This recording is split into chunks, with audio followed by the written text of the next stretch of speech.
बंधुओं, इस संसार में संपत्ति का मोह सबको होता है। कमाई गई संपत्ति में हम जितना खर्च कर देते हैं वही हमारी संपत्ति होती है।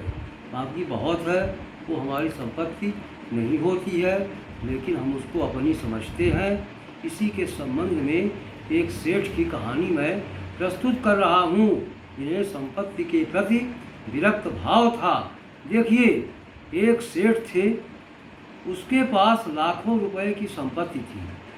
देश विदेश में फैला कारोबार था, तिजोरियों में पैसा भरा था। एक दिन एक महानुभाव उनसे मिलने आए। बातचीत में उन्होंने कहा कि सेठ जी, अब तो महंगाई बेहिसाब बढ़ गई है, चीज़ों के दाम दोगुने हो गए हैं, आपकी संपत्ति भी बढ़कर अब करोड़ों रुपए की हो गई है। सेठ ने गंभीरता से उनकी ओर देखा, फिर बोला, मेरी संपत्ति करोड़ों रुपए की? उन महानुभाव ने मुस्कुराकर कहा, सेठ जी, आप घबराइए नहीं, मैं राजस्व विभाग का इनकम टैक्स का आदमी नहीं हूँ। मैंने तो सहज भाव से कह दिया था कि चीज़ों के दाम बढ़े हैं तो आपकी ज़मीन जायदाद के दाम भी बढ़ गए होंगे। सेठ बहुत ही धार्मिक प्रवृत्ति के व्यक्ति थे। विरक्त भाव से उन्होंने कहा, मेरी संपत्ति है कहाँ?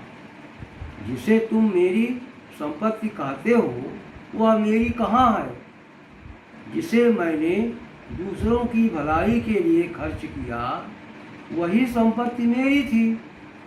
अब जो बची है उसका मैं स्वामी नहीं, न्यासी हूँ।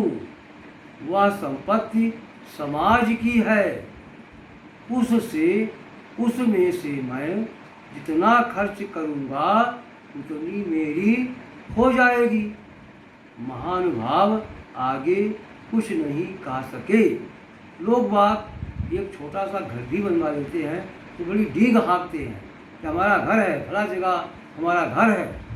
लेकिन एक सेठ इतना संपत्तिशाली होकर भी उसका संपत्ति के प्रति कितना विरक्त भाव है, यह सराहनीय है, सम्माननीय है। जय हिंद, जय भारत।